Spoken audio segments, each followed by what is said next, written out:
ভারতের দিল্লিতে গত ২৭ বছর ধরে বিজেপি ক্ষমতার বাইরে ছিল। ২০২৫-এ আম আদমি পার্টির হ্যাট্রিক হবে নাকি ২৭ বছর পর দিল্লি দখল করবে বিজেপি, সেদিকেই তাকিয়েছিল গোটা ভারত। সব জল্পনা কল্পনার অবসান ঘটিয়ে নিরঙ্কুশ জয় লাভ করেছে বিজেপি, আর মসনদ হারিয়েছে কেজরিওয়াল।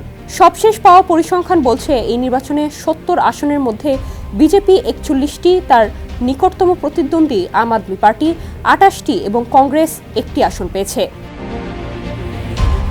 ভারতের দিল্লিতে গত বুধবার বিধানসভা নির্বাচনের ভোট গ্রহণ হয়েছে।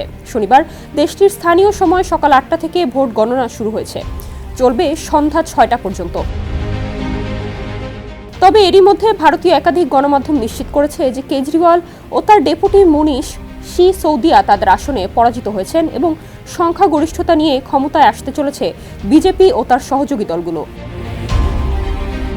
এই নির্বাচনে জয়ের ফলে দীর্ঘ ২৭ বছর পর রাজধানীর মসনদে বসতে যাচ্ছে টানা ৩ দফায় ক্ষমতায় থাকা বিজেপি, আর এতে কপাল পুড়ল ২০১৩ সাল থেকে ক্ষমতায় থাকা অরবিন্দ কেজরিওয়ালের আম আদমি পার্টির।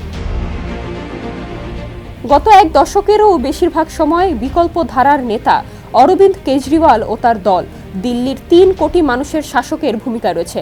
দুর্নীতি বিরোধী নেতা হিসেবে পরিচিতি পেয়ে দিল্লির মুখ্যমন্ত্রীর আসন পান কেজরিওয়াল।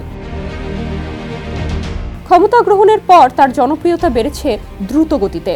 রাজধানীর লাখো দরিদ্র বাসিন্দার জন্য বিনামূল্যে পানি ও বিদ্যুৎ সেবা দিয়ে বিশেষ প্রশংসা কুড়িয়েছেন কেজরিওয়াল। তবে গত বছর বেশ কয়েক মাস কারাবন্দী ছিলেন এই নেতা। তার দল মদ বিক্রির লাইসেন্স দেওয়ার বিনিময়ে ঘুষ গ্রহণ করেছে।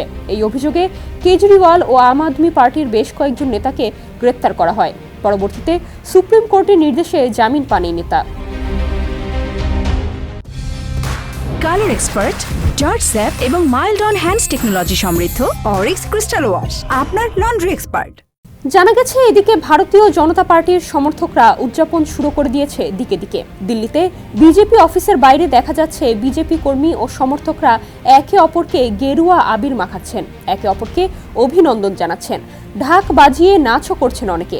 কার্যত জয়ের আনন্দে মাতোয়ারা গেরুয়া শিবির। ডেস্ক রিপোর্ট, সমকাল।